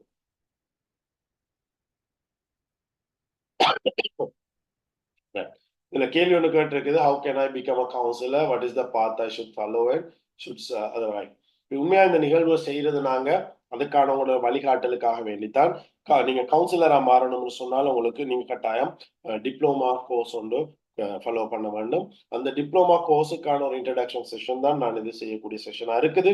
அதுலயும் நீங்க கவர்மெண்ட் அப்ரூவலோட இருக்கக்கூடிய ஒரு கோர்ஸ் செய்யறது பெட்டரா இருக்கு. இன்னைக்கு நிறைய இன்ஸ்டிடியூஷன்ஸ்ல அப்ரூவல் இல்லாம அட்டஸ்டேஷன் இல்லாம சைக்காலஜின்றது அழிஞ்சு போயிட்டு இருக்குது. நிறைய செய்யறாங்க. அப்படியான கோர்சஸ் செய்யறதுல உங்களுக்கு பிற்காலத்துல செஞ்சாலும் செலவழிச்சாலும் பிரச்சனைக்குரிய சந்தர்ப்பங்கள் இருக்கலாம். எனவே அப்படியாக இல்லாம கவர்மெண்ட் அப்ரூவலோட இருக்கிற கவர்மெண்ட் லோகோவோட உங்களுக்கு ஒரு சர்டிபிகேட் கிடைக்கக்கூடிய ஒரு கோர்ஸை செஞ்சு அதுக்கு பின்னால நீங்க ஒரு சீனியர் கவுன்சிலர் கீழே நீங்க பிராக்டிஸ் பண்ணி அதுக்கு பின்னால நீங்க வேறு வேறு துறைகள் இருக்குது, அந்த துறைகள்ல கற்பதன் மூலமாக நீங்க வந்து கவுன்சிலரா மாறலாம். இன்னைக்கு இலங்கையை பொறுத்தவரையில diploma in psychology, diploma in counselling தான் அடிப்படையான ஒரு குவாலிஃபிகேஷனா இருக்குது கவுன்சிலிங் பிராக்டிஸ் பண்ண. ரைட். சோ இந்த உள்ளம் என்ற விஷயத்துல அவ சிக்மண்ட் ஃப்ரைட் 3 விஷயங்களை சொல்றாரு. உள்ளத்தை 3 பிரிக்கிறார். அவர் எப்படி ஒப்பிடுறாருன்னு சொன்னா, நீர்ல மிதக்கக்கூடிய ஒரு பனிக்கட்டி, ஐஸ் கட்டிக்கு ஒப்பாக உள்ளத்தை சொல்றாரு. அதாவது ஐஸ் கட்டி நீர்ல மிதக்கிற நேரம் 10/9 பகுதி நீருக்கு உள்ளேயும் 10/1 பகுதி நீருக்கு வெளியே இருக்கும். அத மாதிரிதான் மனிதன் உள்ளமும் சொல்லி சிக்மண்ட் ஃப்ரைட் சொல்றார். அவர் சொல்றார் 10/1 பகுதி நனவு மனம் என்று சொல்றார். கான்சியஸ் மைண்ட், நனவு மனம், இது மாத்திரம்தான் வெளியில் இருக்கும். அல்லது நனவிழி மனம்னு சொல்றார். அன்கான்சியஸ் மைண்ட் 9 மடங்கு வெளியில் இருக்கிறத விட 9 மடங்கு அன்கான்சியஸ் மைண்ட் நீருக்குள்ள, அதாவது மனிதன்ட்ட மறைந்திருக்கும்னு சொல்லி சொல்றார். அப்ப மனிதன் அவனது ஆசைகளை எல்லாம் இந்த அன்கான்சியஸ் மைண்ட்ல தான் அடக்கி வைத்திருக்கிறான். எப்போது அந்த அன்கான்சியஸ் மைண்ட்ல இருக்கக்கூடிய ஆசைகள் நனவு மனமான கான்சியஸ் மைண்டுக்கு வருமோ அப்போது மனிதன் பிரச்சனைக்கு உட்படுவான்னு சொல்றோம். இது உண்மையான விஷயம். என்னன்னு சொன்னால், நாங்க எப்போதுமே மனிதர்களாக நாங்க அடுத்தவர்களிடம் நல்லவர்களாக நடக்க எங்களது நல்ல விடயங்களை காட்டத்தான் முயற்சி செய்யும். எனவே அது கெட்ட விஷயங்கள் இருந்தாலும் ஆசைகள் இருந்தாலும் நாங்க அதை அடக்கி எங்களோட ஆள் மனதுல வச்சுக்கொள்ளும். அதே மாதிரி மனிதன் மனதில் இருக்கிற 3 விஷயங்கள் சம்பந்தமாக அவர் கதைக்கிறார். அதுல ஒன்று இட்னு சொல்லக்கூடியது. இது எப்பவுமே ஆள் மனதில் இருக்கும். இது ஆசைகள். இந்த இட் மாத்திரம் ஒரு மனிதனுக்கு இருக்குமாக இருந்தால் அவன் மிருகத்தை விட கேவலம் கெட்டவனாக மாறுவான். அவனுக்கு வெட்கம், மானம் என்ற எந்த விஷயமும் இருக்காது. எனவே ஒரு மிருகத்தை விட மோசமான நிலைமைக்கு அவன் மாறுவான் இட் மாத்திரம் இருந்தால். அதே மாதிரி சுப்ப ஈகோன்ற ஒரு விஷயத்தை கதைக்கிறார். இந்த சுப்ப ஈகோன்னு சொல்றது பெரும்பாலும் நனவு மனதிலும் ஒரு சிறிய அளவு நனவெளி மனதிலும் காணப்படலாம். இந்த சுப்ப ஈகோன்னு சொல்றது தெய்வீகத்தன்மை. இந்த தெய்வீகத்தன்மை மாத்திரம் இருந்தால் மனிதன் உலக ஆசைகள் எல்லாவற்றையும் துறந்தவனாக, எவ்வித ஆசையும் எவ்வித தேவையும் மற்றவனாக மாறும். எனவே அந்த சுப்ப ஈகோன்னு சொல்றது இருந்தா இப்படியான ஒரு பிரச்சனைக்குள்ள போவான். இது ரெண்டையும் பேலன்ஸ் பண்ணி வைக்கக்கூடியதான் ஈகோ. ரெண்டுக்கும் இடையில் ஒரு போராட்டத்தை ஏற்படுத்தி ரெண்டையும் பேலன்ஸ் பண்ணி மனிதனை சராசரி மனிதனாக நடக்க வைக்கிறதான் ஈகோவாக இருக்குது. எனவே இந்த ஈகோ ஒரு மனிதனுக்கு பேலன்ஸ் பண்றத சரியா செய்யலண்டா, ஈகோ பேலன்சிங் சரியா நடக்கலன்னு சொன்னால் மனிதன் பிரச்சனைக்குரியவனாக மாறுவான்றதுதான் அவருடைய தியரியாக இருக்குது. எனவே சாதாரணமா இது எங்களுக்கு தெரியும். நாங்க யாருமே எங்களோட ஆழ் மனதில் இருக்கக்கூடிய அந்த ஆசைகளை வெளிப்படுத்துறது இல்லை. மிக குறைவாகத்தான் வெளிப்படுத்துவோம். மாறாக அதை நாங்க தனிமையில் இருக்கும் போது வெளிப்படுத்தக்கூடியவர்களாக, நாங்க தனிமையில் இருக்கும் போது செய்யக்கூடியவர்களா இருப்போம். அதே மாதிரி வெளியில நாங்க வெளிக்காட்டுறது எங்கிட்ட நல்ல விஷயங்களை, நல்ல கொள்கைகளை, நல்ல பண்புகளை மட்டும்தான் அடுத்தாக்களுக்கு காட்டுவோம். சோ இதைத்தான் இந்த தியரி சொல்லுது. எனவே இந்த தியரியில ஈகோ பேலன்ஸ் ஆகாத ஆக்கள் தான் பெரும்பாலும் நடத்தை ரீதியான பிரச்சனைகளுக்கு உட்படக்கூடியவர்களாக இருக்கிறாங்க.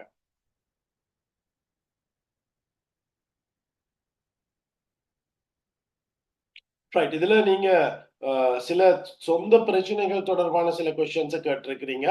சோ அந்த பிரச்சனைகளுக்கு உண்மையாக ஆன்சர் பண்றதுக்கு இப்போது இருக்கக்கூடிய நேரம் போதாது. நீங்க தனிப்பட்ட முறையில அந்த கேள்விகளை கேட்டீங்கன்னு சொன்னால் அதுக்குரிய ஆன்சர்ஸ் தரக்கூடிய சந்தர்ப்பம் இருக்கும் என்ற விஷயத்தை நான் சொல்லிக் கொள்றேன்.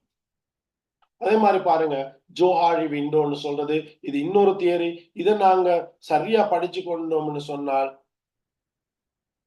சரியா படிச்சோம்னு சொன்னால் எங்களை பத்தி நாங்க தெரிஞ்சு கொள்வோம். இதுல 4 விஷயம் சொல்றாங்க. ஒன்று, ஒரு பக்கத்துல பாருங்க, known to others, மற்றவர்களுக்கு தெரிந்தது. 2வது சொல்றாங்க மற்றவர்களுக்கு தெரியாதது. மேல சொல்றாங்க தனக்கு தெரிந்தது, தனக்கு தெரியாததுன்னு 4ஆ பிரிக்கிறாங்க. அப்ப இதுல 4 விஷயம் வருது. ஒன்று, முதலாவது ஓப்பன் ஏரியான்னு சொல்றது. ஓப்பன் ஏரியா, இந்த ஓப்பன் ஏரியா இருக்கிற எல்லா விஷயங்களும் அவன் என்னை பத்தி எனக்கும் தெரியும், அந்த என்னட்ட இந்த விஷயங்கள் இருக்குது, இந்த நடத்தை இருக்குதுன்னு சொல்றத பத்தி அடுத்தவர்களுக்கும் தெரியும். இது ஓப்பன் ஏரியா. 2வது சொல்றாங்க ஹிடன் ஏரியான்னு சொல்லி, இந்த விஷயங்கள் இருக்குதுன்னு சொல்றது எனக்கு தெரியும், ஆனால் மற்றவர்களுக்கு தெரியாது, மற்றவர்களுக்கு தெரிந்து கொள்ள வாய்ப்பில்லை. அப்ப இதை ஹிடன் ஏரியா, மறைக்கப்பட்ட பிரதேசம் என்று சொல்லுவாங்க எங்களோட வாழ்க்கையில. 3வது ஒரு பிரதேசம் சொல்றாங்க பிளைண்ட் ஏரியா. எனக்கு உண்மையா தெரியாது எனக்கு இப்படி ஒரு பிரச்சனை இருக்குது, ஆனால் அடுத்தவர்களுக்கு அது தெரியும். இது பிளைண்ட் ஏரியான்னு சொல்லுவாங்க. அதே போல இன்னொரு பகுதி இருக்குது, எனக்கும் தெரியாது, அடுத்தவருக்கும் தெரியாது. இது அன்னோன், தெரியாத ஏரியா. அப்ப இந்த ஒவ்வொரு மனிதன் இருக்கிற நடத்தை தொடர்பாகவும் இந்த விஷயங்களை தெரிஞ்சு கொண்டோம்னு சொன்னால், விசேஷமாக மற்றவர்களுக்கு தெரிந்த எனக்கு தெரியாத பிளைண்ட் ஸ்பாட் தொடர்பாக நான் தெரிந்து கொள்ளும் போது எனது அதாவது பர்சனாலிட்டிய எனக்கு வளர்த்து கொள்ளலாம், என்னை நான் திருத்தக்கூடிய சந்தர்ப்பம் இருக்கும். எனவே இவ்வாறான தியரிஸை படிக்கிற நேரம் நாங்க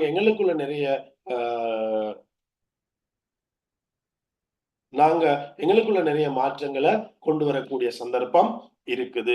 எனவேதான் இந்த மாதிரியான தியரிகளை தெரிஞ்சு கொள்ற நேரம் எங்களுக்குள்ள நாங்க மாற்றத்தை கொண்டு வரவும் முடியும். அதே போல நாங்க இன்னொரு மனிதர்ல மாற்றத்தை கொண்டு வரவும் முடியும்.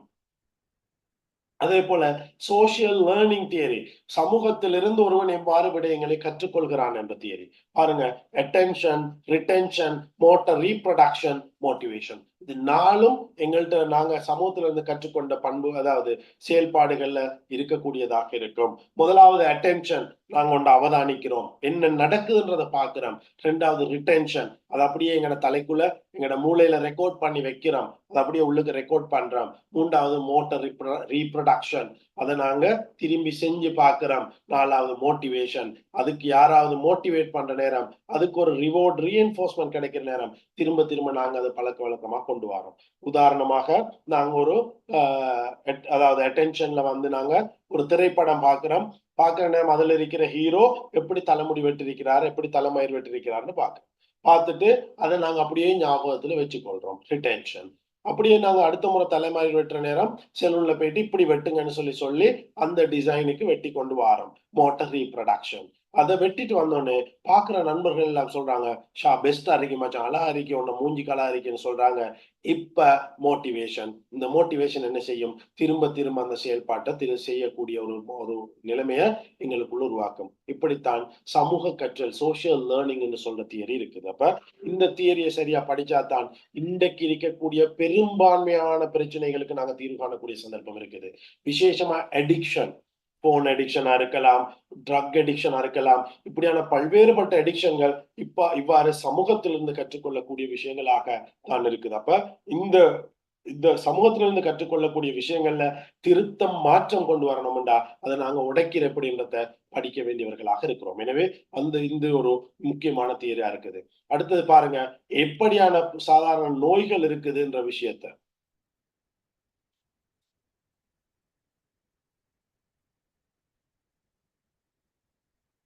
சாதாரணமா வரக்கூடிய சைக்காலஜிக்கல் டிசார்டர்ஸ், முதலாவது என்சைட்டின்னு சொல்லுவாங்க. என்சைட்டின்னு சொல்றது சாதாரணமாக ஏதாவது விஷயங்கள் தொடர்பாக ஏற்படக்கூடிய பயங்கள். இதுல முக்கியமான ஒன்று இருக்குது, ஜெனரலைஸ் என்சைட்டின்னு சொல்லி. ஜெனரலைஸ் என்சைட்டின்னு சொல்றது இப்போ பெரும்பாலான மாணவர்களுக்கு இருக்குது. பெரும்பாலானவர்களுக்கு இந்த ஜெனரலைஸ் என்சைட்டி வருகிறது. காரணம், அவர்கள் மீது வைக்கப்படக்கூடிய அதீதமான நம்பிக்கை. என்ற புள்ள 9A தான் எடுக்கும், 9A தான் எடுத்துக்கு வரணும், 3A தான் எடுத்துக்கு வரணும் என்ற அந்த கொடுக்கிற என்போர்ஸ்மெண்டால் அந்த பிள்ளைக்குள்ள பயம் ஏற்படுகிறது. அப்ப அந்த பயம் என்ன செய்யுது? அந்த பிள்ளைய பிரச்சனைக்கு உட்படுத்துது. எனவே இப்ப இருக்கிற ஜெனரலைஸ் என்சைட்டின்னு சொல்ற நேரம் என்னத்துக்கு பயப்படுறன்னு தெரியாது, பயத்தால் ஏற்படக்கூடிய சகல மாற்றங்களும் உடம்புக்குள்ள வரும். நெஞ்சு படபடக்கும், ஏதோ நெஞ்சுக்குள்ள பிளாங்கா விளங்கும். அதே மாதிரி நாங்க தொடர்ச்சியாக பயத்தின் காரணமாக செயினா சிந்திப்போம். இப்படி நடந்தா என்ன நடக்கும், அடுத்து என்ன நடக்கும், அடுத்து என்ன நடக்கும், தொடர்ச்சியான சிந்தனையை கொண்டு போவோம்.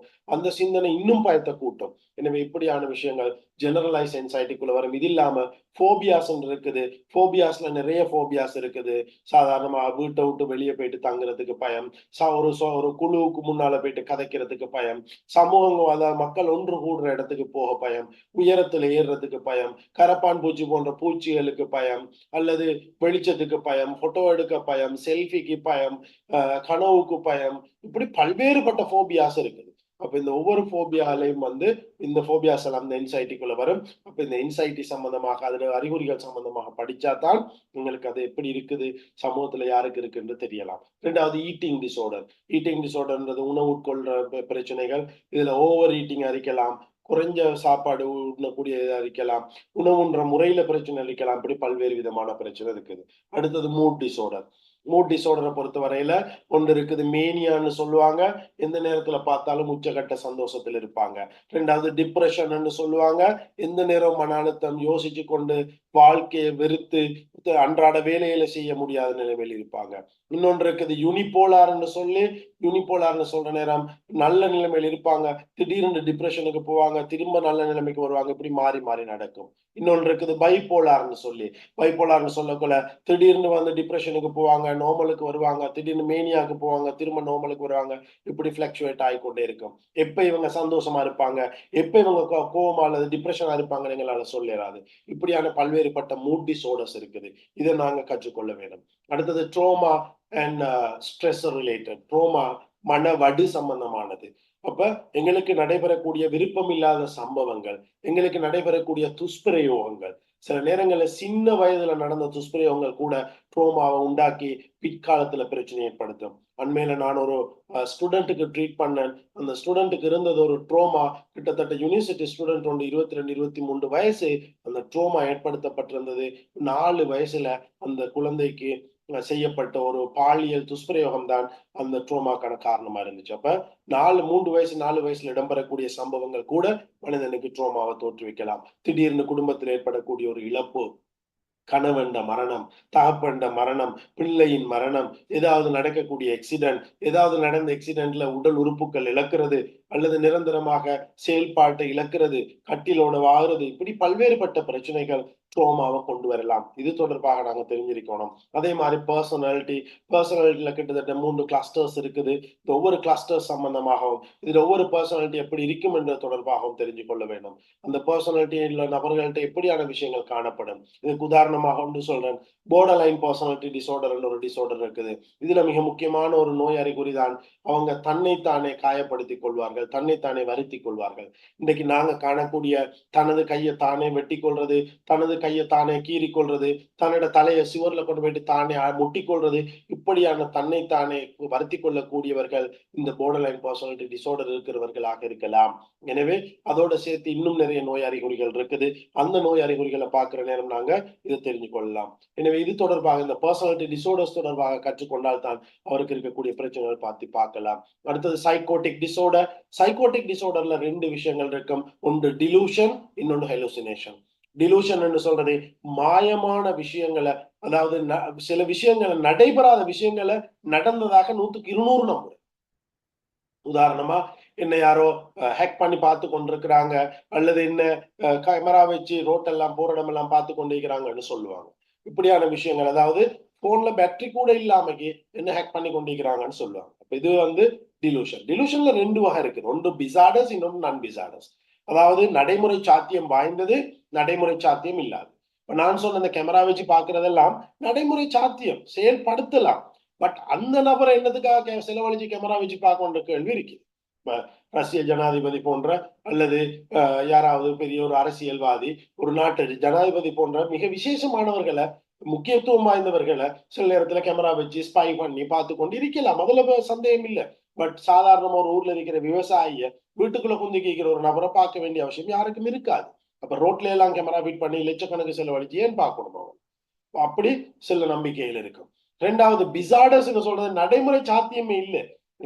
ஒரு கேர்ள் வந்து சொன்னா அவளுக்கு இருந்த டிலூஷன் எப்படின்னா, அவ சாப்பிடுற நேரம் பார்த்துக்கிறிக்கிறார்களுக்கு அவ சாப்பிடுறதுல இருக்கிற நியூட்ரிஷன் எல்லாம் போகுதாம். அதனால அவன் வெளியிடாகும். அதே போல அடுத்தாக்கள் சாப்பிடுறத அவ பார்த்து கொண்டிருந்தா அவங்க சாப்பிடுறது இருக்கிற நியூட்ரிஷன் எல்லாம் அவக்கு வருதாம். அதால அவ கொழுக்கிறான். அப்ப இது நடைமுறை சாத்தியம் இல்லை.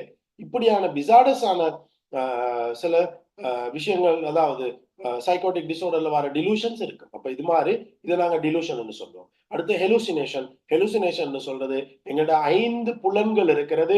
இந்த புலன் உறுப்புகள்ல ஒன்றுக்கும் மேற்பட்டதோ தூண்டல் இல்லாம துலங்களை காட்டுறது. கண்ணால பார்க்கலாம், கண்ணுக்கு முன்னுக்கு ஏதாவது பொருள் இருந்தா. பொருளே இல்ல, மனிதர்கள் இல்ல, எங்களுக்கு பொருள், மனிதர்கள், மிருகங்கள் விளங்குதா, இப்ப தூண்டல் இல்லாம துலங்கள் விளங்கு காட்டுது. இது வந்து ஹெலுசினேஷன். யாரும் கூப்பிடல, சத்தம் போடல, எங்கட காதுக்கு சத்தம் கேட்குதா, அது ஹெலுசினேஷன். எங்கட உடம்புல பூச்சி ஊறல, ஆனா எந்த நேரம் பூச்சி ஊடுற மாதிரி எங்கட தோல்ல ஒரு உணர்வு வைக்குது, ஹெலுசினேஷன். வாயில எதுவுமே போடல, டேஸ்ட் ஏதோ விளங்குது வாயில, நாக்கில் எந்த நேரம் இனிக்குது, நாக்கில் எந்த நேரம் கசக்குது, உரைக்குது, இது வந்து ஹெலுசினேஷன். எந்த மனமும் இல்ல, எந்த மணக்கக்கூடிய விஷயங்களும் இல்ல, ஆனா எனக்கு ஏதோ மனம் வருது, நாத்தம் வருது தொடர்ந்துண்டா, இது ஹெலுசினேஷன். சாதாரணமா நான் சொல்றது, சந்திரமுகி படத்துல பேய் வாரத்துக்கு சில விஷயங்கள் சொல்லுவாங்க. அது மாதிரி நடைமுறையில இல்லாத விஷயங்கள், நடக்காத விஷயம் எல்லாம் கேட்கறது, பாக்குறது எல்லாம் இந்த ஹெலுசினேஷனுக்குள்ள வரும். அதே போல உண்மைக்கு மாறான பார்வையுமே ஹெலுசினேஷனுக்குள்ள வரும். ஒரு மனிதனை பாக்குறோம், முகம் சாதாரணமா விளங்குது, நோ ப்ராப்ளம். அவரை பார்க்கிற நேரம் 2 பல்லு முன்னுக்கு வந்து, நான் 2 கொம்பு முளைச்சு விகாரமான முகமா விளங்குதுண்டா, இப்ப அது ஹெலுசினேஷன். அப்ப உண்மைக்கு மாறான, தூண்டலுக்கு மாறான துலங்கள், அல்லது தூண்டலே இல்லாத துலங்கள், 5 புலன்கள்ல ஒரு புலனோ அல்லது பல ஒன்றுக்கு மேற்பட்ட புலன்களோ காட்டுறத ஹெலுசினேஷன் சொல்லுவோம். அப்ப இது மாதிரியான பிரச்சனைகள் சைக்கோட்டிக் பிரச்சனைக்குள்ள வரும். சைக்கோசிஸ் வந்தா அதுக்கு கவுன்சிலிங் செய்யலாது. அதுக்கு கட்டாய மருந்து கொடுத்து அந்த குறிப்பிட்ட சைக்கோசிஸ் நிலைமைகள் குணப்படுத்தப்பட்டதன் பின்னால அதான் டாக்டர் ஆலோசனையோட தான் கவுன்சிலிங் நாங்க கண்டினியூ பண்ணோம். அது போல இன்னைக்கு சமூகத்தில் இருக்கக்கூடிய மிக பெரும் பிரச்சனைகள் ஒன்றுதான் ஓசிடின்னு சொல்றது, ஒப்சசிவ் கம்பல்சிவ் டிசார்டர். அதாவது ஒரே வேலையை திரும்ப திரும்ப செய்கிறது, அதீத சுத்தம் பார்க்கிறது, இப்படியான நோய்கள் இருக்குது. சோ பாத்ரூமுக்கு போனா மணித்தியால கணக்கு குளிச்சு கிடிப்பாங்க. ஒரு சோப் கரைஞ்சி முடியும் வரையும் சோப் போட்டு குளிச்சாலும் அவங்களோட உடம்புல ஊத்த போனன்ற எண்ணம் இருக்காது. உடுப்ப திரும்ப திரும்ப கழுகுறது, இப்படி பல்வேறுபட்ட பிரச்சனைகள் இருக்கும். என்கிட்ட ஒரு பாய் வந்தார், கிட்டத்தட்ட அவருக்கு 16-17 வயசு வார நேரம் அவருக்கு டாய்லெட் போயிட்டு கழுகுறதுக்கு 20 லிட்டர் பக்கெட்ல 32 பக்கெட் தண்ணி வேணும். அப்படி கழுவினா தான் அவருக்கு மனம் கழுவிட்டேன், சுத்தமாயிட்டேன்ற மனம் சொல்லும். அதுலயும் விசேஷம், 1, 2, 3 எண்ணி கழுவி கொண்டு போவார். 10, 15 என்ற நேரம் 15 16 ஆண்டு சந்தேகம் வந்தா முழுவதையும் மூட்டு போட்டு திரும்ப ஒன்றுல இந்த எண்ணி கழுவார். அப்ப கிட்டத்தட்ட 2 மணித்தியாலம் 2.5 மணித்தியாலம் டாய்லெட்ல அவருக்கு இருக்கிறது. அதே போல தண்ணி பில் வீட்டுல 1000கணக்குல வரும். அப்ப இது ஒரு பாரிய பிரச்சனை. அடுத்தவர்களுக்கு இது பெரிய ஒரு டிஸ்டர்ப கொண்டு வரும். அதே போல இந்த ஓசிடி பிரச்சனையிலேயே OCPD obsessive compulsive personality disorder ஒன்று இருக்குது. அதாவது எல்லா பொருட்களும் வச்ச இடத்துல அதே மாதிரி இருக்கணும், அசையக்கூடாது, வைக்கிற இடத்துல எடுத்த இடத்துல வைக்கணும், அழகா இருக்கணும்னு அதையே தொடச்சி அடுக்கி அப்படி வச்சு கொண்டே இருப்பாங்க, அடுத்த வேலையில இன்ட்ரெஸ்ட் இல்லாம. இது வந்து ஓசிபிடின்னு சொல்லுவாங்க. அது ஒரு பர்சனாலிட்டி டிசார்டர். இது மாதிரி மனிதனுக்கு வரக்கூடிய நிறைய பிரச்சனை இருக்குது. இன்னைக்கு பாக்குற நேரத்துல போனுக்கு அடிமையாகிறது உள்ள பிரச்சனையா இருக்குது, அடிக்ஷன். அதே மாதிரி சப்ஸ்டன்ஸ் யூஸ் டிசார்டர்னு சொல்லுவாங்க, போதைப் பொருள் பயன்பாடு. இது ஒரு டிசார்டரா இருக்குது, இது ஒரு பிரச்சனையா இருக்குது. இது மாதிரி நிறைய பிரச்சனை இருக்கு. அப்ப இந்த நிறைய பிரச்சனைகள் தொடர்பாக, இந்த நோய்கள் தொடர்பாக, நோய் அறிகுறிகள் தொடர்பாக எல்லாம் நாங்க படிச்சாதான் நிச்சயமாக எங்களுக்கு அது தொடர்பாக வேலை செய்யக்கூடிய சந்தர்ப்பம் எங்களுக்கு கிடைக்கும்.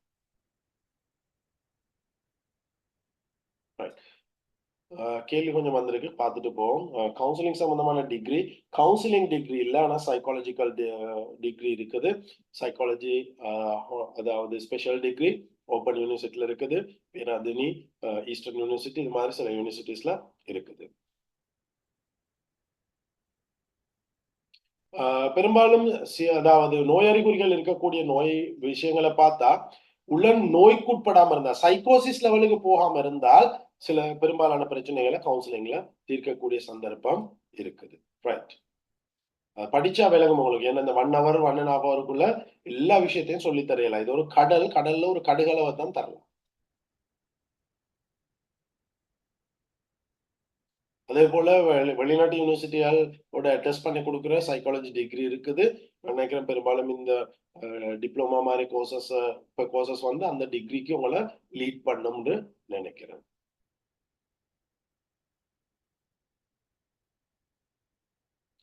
உளவியல் கற்கிறதுக்கு தேவைப்பட வேண்டிய minimum qualification level at least O level இருக்கணும், டிப்ளமா லெவலுக்கு.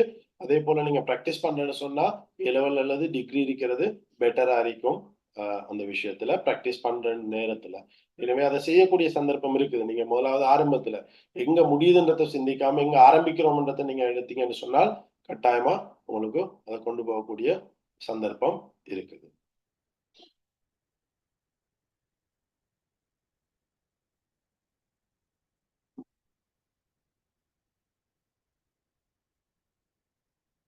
அடுத்த கேள்விகள் பெருசா இல்ல. ரைட், பர்சனலான கொஸ்டின்ஸ் நான் உங்களுக்கு கடைசியில நான் உங்களுக்கு என்ன நம்பரை தரேன், நீங்க அனுப்பலாம். நான் இருக்கிறது ஒரு நிமிஷம் தாங்க எனக்கு. ரைட், ஸோ அதை நாங்க பர்சனல் கொஸ்டின்ஸை வந்து நாங்க பார்ப்போம். ரைட், சைக்கோ தெரபிஸ் நான் சொல்லிட்டேன், இதை போற நேரமே நான் சொல்லிட்டேன். சைக்கோ தெரபிஸ் வந்து நிறைய இருக்குது.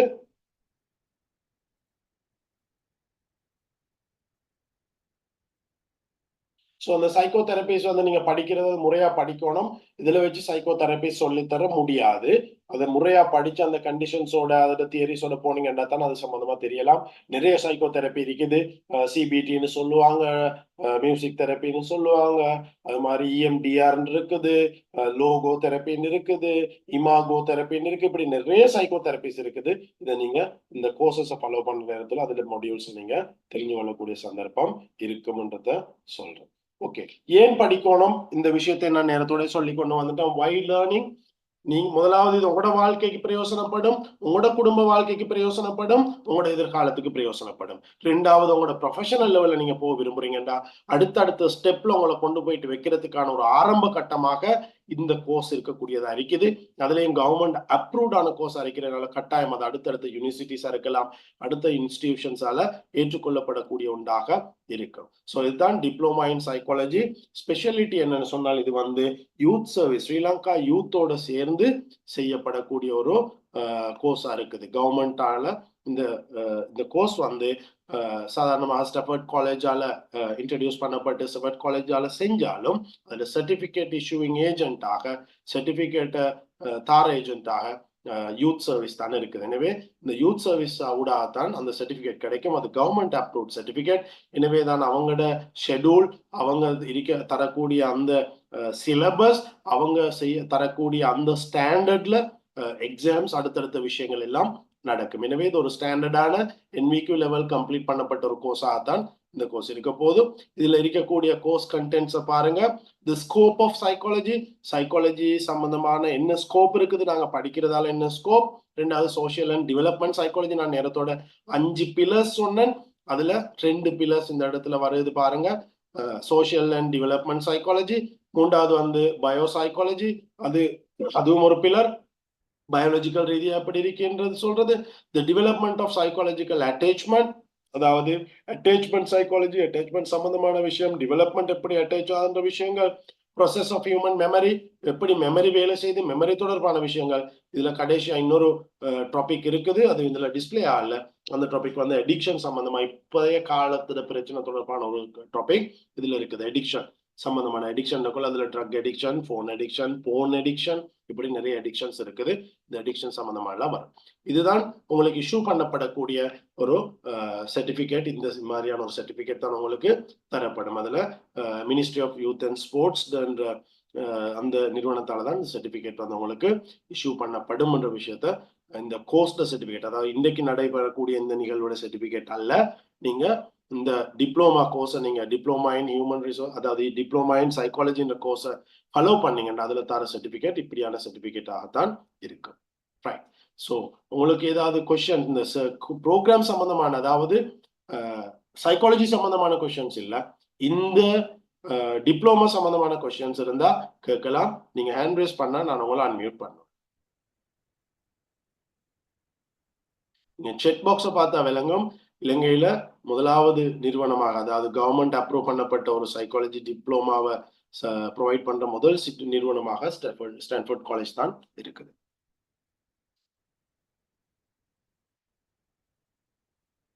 வேற ஏதாவது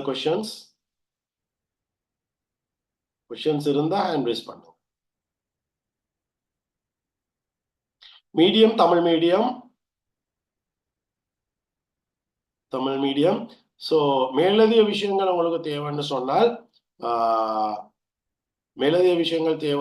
நீங்க ஸ்டெமட் காலேஜை நாங்க அந்த தந்த நம்பர்ல கண்டெக்ட் பண்ணக்கூடிய சந்தர்ப்பம் இருக்குது. ஸோ இதுக்கு ஏஜ் லிமிட்ஸ் இல்லை. உங்களோட அந்த basic qualification, O level qualification இருந்தா இதை ஃபாலோ பண்ணக்கூடிய சந்தர்ப்பம் இருக்கு. ஸோ நான் உங்களுக்கு இன்னொருக்கா ஸ்டான்ஃபோர்ட் காலேஜ் நம்பர்ஸை டிஸ்பிளே பண்றேன், தேவையானாக்கள் எடுத்துக்கொள்ளுங்க. ஸோ இதுதான் அவங்களோட கான்டாக்ட் டீட்டெயில்ஸ் ஸ்டான்ஃபோர்ட் காலேஜ்ல. ஸோ 06722505855 இந்த நம்பருக்கு நீங்க கான்டாக்ட் பண்றதனூடாக அவங்கள தொடர்பு கொள்ளலாம். அல்லது 07701211313 என்ற நம்பர்ல நீங்க தொடர்பு கொள்ளக்கூடிய சிச்சுவேஷன் இருக்குது.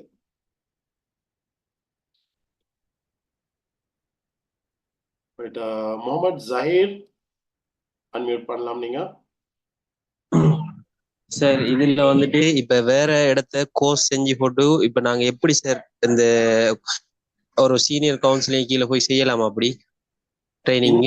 எஸ், இந்த கோர்ஸ்லயும் 6 மாத காலம் கிளாஸ் ரூமும் 6 மாத காலம் பிராக்டிஸும் தான் இருக்குது.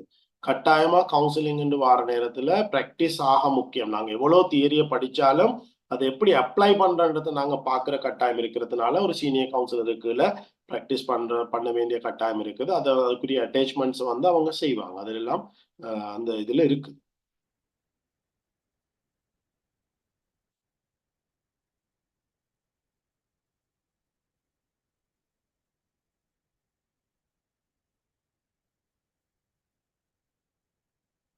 Yes sir. சார் அப்ப நாமளா தேடி ஒரு கவுன்சிலர்கிட்ட போயிட்டு நான் இப்படித்தான் டிப்ளமா செஞ்சிருக்கேன், நான் உங்களுக்கு கீழே கவுன்சிலிங் இந்த இது நான் இதா இருக்கேல அவன்கிட்ட சொல்லி அப்படி கேட்டு எடுக்கிறது அப்படி செய்யணுமா சார்?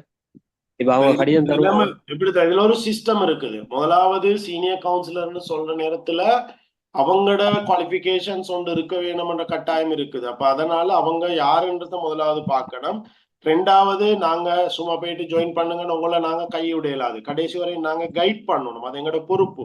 ப்ராப்பரான கைடன்ஸ் தாருது. அப்ப நீங்க என்ன செய்யணும், என்ன விஷயங்கள் தொடர்பாக அவரோட கதைக்கணும், என்ன விஷயங்களை நீங்க படிக்கணும், என்ன ரிப்போர்ட்ஸ் நீங்க சப்மிட் பண்ணணும், இதெல்லாம் தொடர்பாக எண்ட் ஆஃப் த கோர்ஸ் கட்டாயம் உங்களுக்கு அதுக்குரிய இன்ஸ்ட்ரக்ஷன்ஸ் தரப்படும்.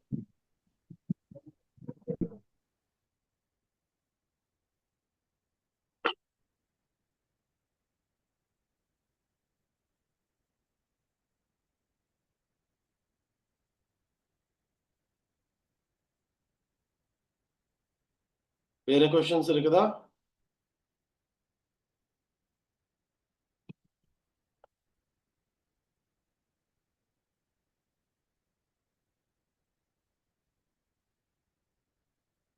சோ இதான் உங்களுக்குரிய வெரிஃபிகேஷன் கோட்.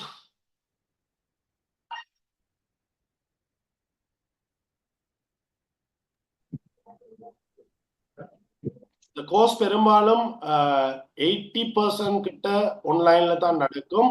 ஒரு சில விஷயங்கள், ஒரு சில கிளாஸ் மட்டும், சில கிளாஸஸ் கட்டாயம் வந்து இப்ப ட்ரீட்மெண்ட்டை பொறுத்தவரையில ட்ரீட்மெண்ட்ல ஒரு சில கிளாஸஸ் வந்து பிசிக்கலா தான் செய்யணும், அதை ஆன்லைன்ல செய்யலாம். அப்படியான 1-2 கிளாஸ் வந்து பிசிக்கல் நடக்கக்கூடிய சந்தர்ப்பம் இருக்கு. மேக்சிமம் நாங்க இதுல தான் ஆன்லைன்ல தான் செய்யறதுக்கு நாங்க ட்ரை பண்ணோம். Okay Sir, excuse me. Yes.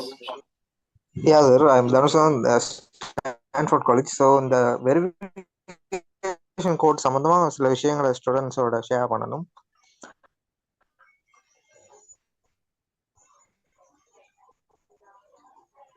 Hello sir. S. Okay. இப்போ உங்களுக்கு நான் வந்து ஒரு கூகுள் ஃபார்ம் ஒன்று அனுப்பியிருக்கிறேன். ஸோ நான் திரும்ப அனுப்புகிறேன் பாருங்க. அந்த ஃபார்ம் ஒருக்கா நீங்கள் எல்லாரும் வந்து ஃபில் பண்ணணும். அதில் லாஸ்ட்டாக வந்து வெரிஃபிகேஷன் கோட் கேட்டிருப்பாங்க. ஸோ அந்த வெரிஃபிகேஷன் கோடுக்கு அந்த நம்பர் கொடுத்தீங்கன்னா சரி.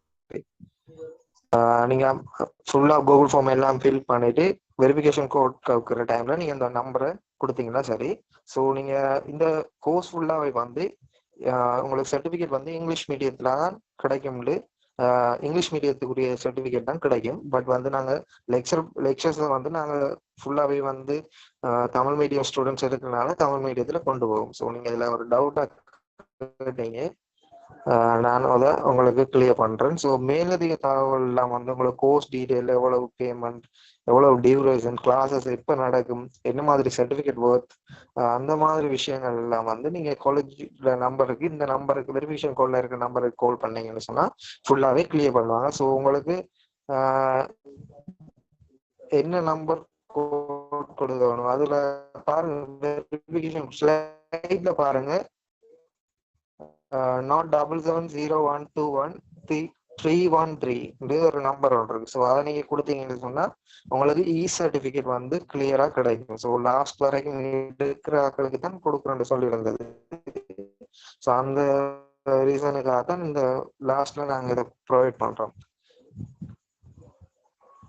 சரியா, நான் கூகுள் ஃபார்ம் உங்களுக்கு வந்திருக்கு தானே? ஸோ நான் அதை திரும்ப அனுப்புறேன். திரும்பவும் அனுப்பியிருக்கேன். அந்த ஃபார்மை ஃபில் பண்ணுங்க. வெரிஃபிகேஷன் கோடுக்கு மேல இருக்கிற நம்பரை ஸ்லைட்ல பண்றேன், ஸ்லைட்ல ஷேர் பண்ணிருக்கு வெரிஃபிகேஷன் கோடு மேல. ஸோ அந்த நம்பரை கொடுத்தீங்கன்னு சொன்னா சரி, வேணும்னு சொன்னா இ சர்டிஃபிகேட். ஸோ அதுல இருக்கிற டீட்டெயில் செக் பண்ணி தான் நான் ப்ரொவைட் பண்ணணும்.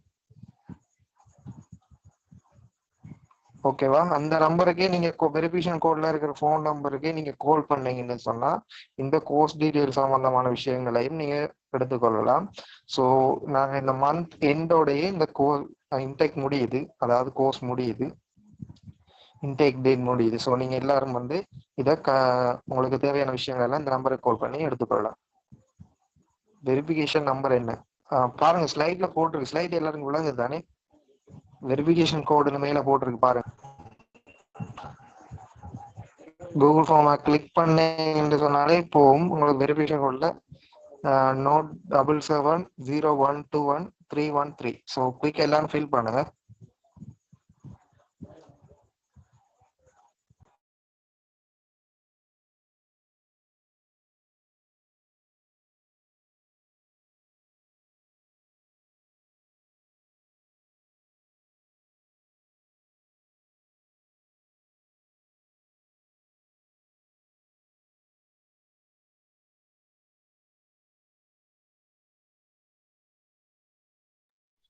ஓகே, ஸோ வெரிஃபிகேஷன் கோட் எல்லாரும் எடுத்திருப்பீங்கன்னு நினைக்கிறேன். So thank you very much, specially Stanford காலேஜுக்கு இந்த ஆப்பர்ச்சுனிட்டி ஏற்படுத்தி தந்ததுக்கு. அதே போல கிட்டத்தட்ட 250க்கும் மேற்பட்ட பார்ட்டிசிபென்ட்ஸ் இருந்தீங்க. ஸோ உங்களோட டைமுக்கு தேங்க்யூ. நான் நினைக்கிறேன் சைக்காலஜி சம்பந்தமான ஒரு பேசிக் ஒரு நாலேஜ் ஒன்று வந்திருக்கும். ஸோ இதுக்கு மேலதிகமா நீங்க அது சம்பந்தமா படிக்கணும்னு விரும்புறீங்கன்னு சொன்னால், அது சம்பந்தமா தெரியணும்னு விரும்புறீங்கன்னு சொன்னால், நீங்க இந்த கோர்ஸ்ல இணைஞ்சு கொள்ளக்கூடிய சந்தர்ப்பம் இருக்குன்ற விஷயத்தையும் சொல்லிக்கொள்ள விரும்புகிறேன்.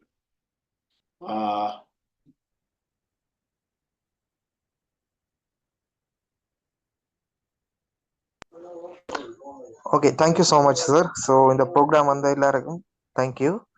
ஸோ இந்த ப்ரோக்ராம்ல வந்து நீங்க நிறைய விஷயங்களை கற்றுக்கொண்டிருப்பீங்க. சார் இந்த கரியர் மூலமாக வந்து சைக்காலஜி எவ்வளோ இம்பார்ட்டன்ட், எவ்வளோ விஷயங்களை உங்களுக்கு சொல்லியிருப்பாரு. ஸோ இது சம்மந்தமான விஷயங்கள் எல்லாம் வந்து உங்களுக்கு மேலதிகமாக நீங்கள் இதை படிக்கணும்னு சொன்னால், டிப்ளமா இன் சைக்காலஜியை ஒரு கவர்மெண்ட் அப்ரூவ் பண்ண ஒரு இன்ஸ்டியூஷனில் படிக்கணும்னு சொன்னால் எங்களோட காலேஜில் ஜாயின் பண்ணிக்கலாம். ஸோ அதுக்குரிய நம்பரையும் நான் உங்களுக்கு வெளியாக போட்டிருந்தோம். ஸோ கான்டாக்ட் பண்ணுங்கள். இல்லை உங்களுக்கு கோஆர்டினேட்டர்ஸ் இருப்பாங்க. ஸோ அவங்களையும் கான்டாக்ட் பண்ணீங்கன்னு சொன்னால் இந்த கோர்ஸில் நீங்கள் உடனடியாக ஜாயின் பண்ணலாம். So thank you so much. Good night everyone. Thank you.